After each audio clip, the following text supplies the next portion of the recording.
Hello everyone and welcome back to another video. Today's video will be how to build on the brand new Eminence in Shadow from Eminence in Shadow. Wow.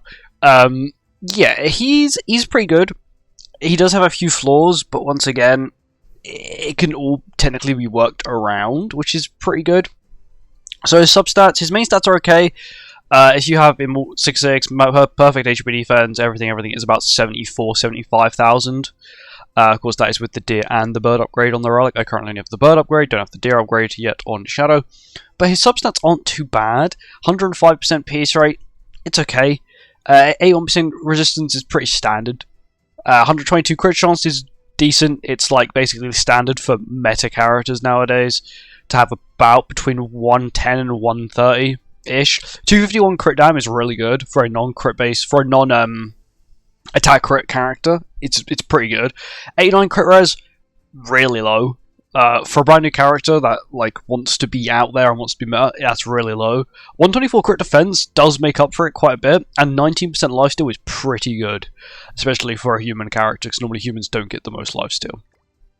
His skill, so his first skill is Shadow Rend, which is a new ability, which is 2 times crit chance and 20% damage dealt for each magic control effect on the enemies.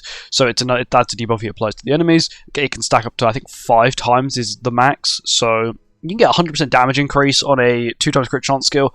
I do wish it had an additional effect, like maybe pierce rate, or half pierce rate damage increase, or anything additional to it, because if you don't have the debuff, you're doing just raw damage numbers with 2 times crit chance, so crit damage basically. I do understand that maybe they tested him with an effect and it was too strong because it's 200, 300, and 500. But once again, we got people like Chaos Arthur that do damage based on their HP, as well as have 2 times crit damage and does additional damage if they're debuffed, or so on and so forth. Which is pretty good. 2 times crit chance and does double damage if they are debuffed. And Shadow just got kind of mid. I think this is more or less they're trying to prep for future characters, PvP wise and Chaos mode wise. Not Chaos mode.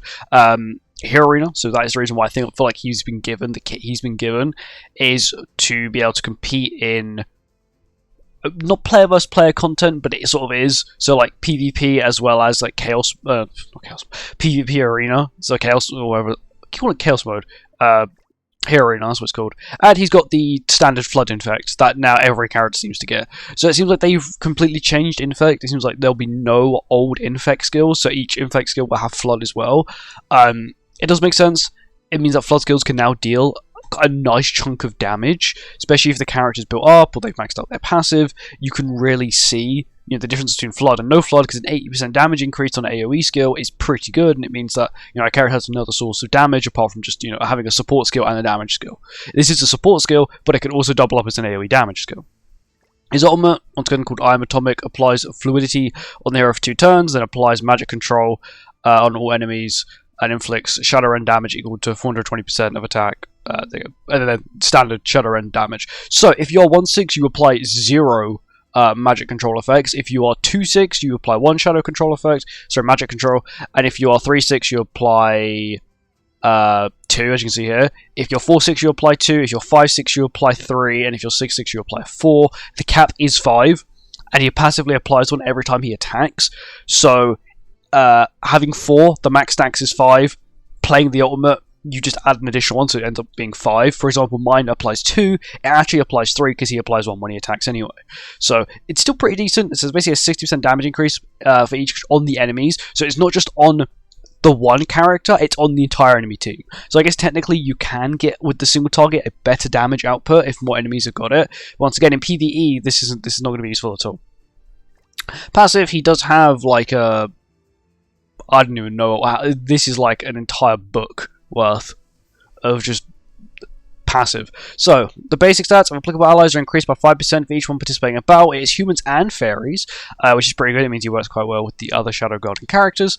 The hero gains Moonlight at the start of the battle, which is a permanent buff that increases your attack related stats by 30% and your damage dealt by 40%. That is a permanent buff you get. It is grey, so it cannot be removed, and it's pretty decent. It is pretty decent.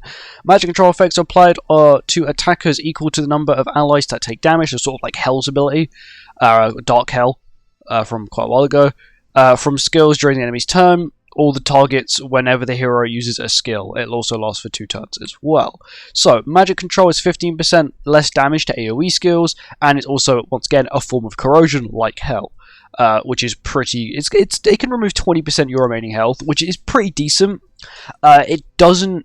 If it's not 5 stacks, you're not going to be able to remove, like, Liz Melee Shield, because Liz Melee Shield is pretty tanky, so you will need 5 stacks of it to remove Melee Shield, but apart from that, it's pretty good. For each magic control effect on the enemy's applicable allies, damage taken is decreased by 5% up to 40%, which is pretty good, and all stats of the hero are increased by 3% up to 30%. Once again, the more debuffs, basically the stronger he becomes. He does need 10 in total across the entire enemy team to max out on his passive, whether that be damage reduction or his own all-stat boost, which is pretty good. 30% all stats. He's got decent stats now. Once again, if he is maxed out, if they just gave him additionally 30% all stats instead of adding this to the passive, he would be very broken. In terms of just the substats alone, he would be like on par with like Demi and Shion for in terms of crit chance. Crit damage, he'd be on par with like Demon King Melee, who still I think has the highest crit damage in the game. But yeah, and he'd have insane defensive layer stats. So this is the part where his passive becomes a little bit pay to win. So whenever there are 5 more magic control effects on the enemies, applies fluidity to the hero for 2 turns, which increases additional damage equal to 25% of the hero's max HP and increase HP by 30% when using a skill. So this scales with ultimate, I think, all the way up to 40%, like Chaos Arthur. But once again, you need dupes to get those higher damage, which is the reason why I feel like this character is probably a little bit weaker than what he should have been. Is they went fully for pay to win. The ban is horrendous, and they decide to make the rates really low, probably lower than what they're currently displaying, because it does seem a little bit fishy how people aren't really, it's very rare to see people pulling tons of dupes of a character in one rotation. It just is what it is. Fluidity is applied to the hero if there are 5 or more magic control effects on the enemies at the start of the ally's turn. So yeah, I should have said this up here, but for some reason it's down here. But yeah, it's decent. And then there's Relic, which is actually pretty good. Increase the hero's crit resistance and crit defense by 20% for each, 10% and then 20% for each applicable ally participating in battle. So, his really low crit resistance can get turned into about 119%, and his critical defense can be turned to about 180%. That is if it's 3-man up. If it's 4-man up, you're looking at about 129% crit resistance and about 204% crit defense. That is without the 30% all-stat boost, which if you add that on top, he's gonna have a lot. He's gonna be basically you're not critting him, and if you do crit him, you're gonna be doing you'd actually probably be doing less damage than if you weren't critting him, which is a good thing.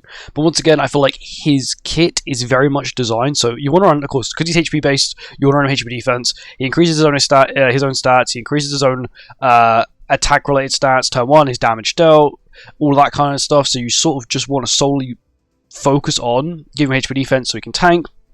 He actually tanks pretty well as it is. My only real problem is that he's heavy debuff based, and I feel like that is a problem that I think a lot of people will find out, is that he can't really be used for much content unless the enemies can be debuffed, because his debuffs are red and they're not grey. If they were grey, completely fine. I would have no problem with him. He could be used on basically any content, because most enemies allow you to apply grey debuffs to them. Because grey debuffs aren't really debuffs; they're more effects that can be applied as a buff or a debuff. That it's just an effect if it's grey, which is pretty good. Outfits wise, once again, these are all the outfits. I own all of them. His Relic, by the way, looks really cool. I will just show you the ultimate, so we'll just quickly go in here and I'll show the difference between non-ult and ult. So we'll just do this first. We'll do this first with 1 stack. There we go, 472k. And then we'll play the AoE, so this is without the HP damage buff. 400k is not bad. And then we'll pop the ultimate. And then we'll do the single target. Once again, we do have a lot of stacks with the enemy, so... but yeah. There's so much damage you can do here. It's a cool ultimate. I was it's one of the cooler ultimates they've done for collaboration characters. There we go. See, it's still capped at 5. Then we'll do a single target. It's not that much of a damage increase, but once again, it's when he's already doing decent damage, it's still quite good. And bear in mind, he is not at max passive with the all-stat boost. He's only at 15% at the 30% he could get as well. This is also with no allies, so of course he's not getting the boost from like having humans or like Nausians or having the other Eminence and Shadow characters on his team. Generally, you're not really going to be using him for anywhere, probably apart from PvP, so HTB defense is the play for him.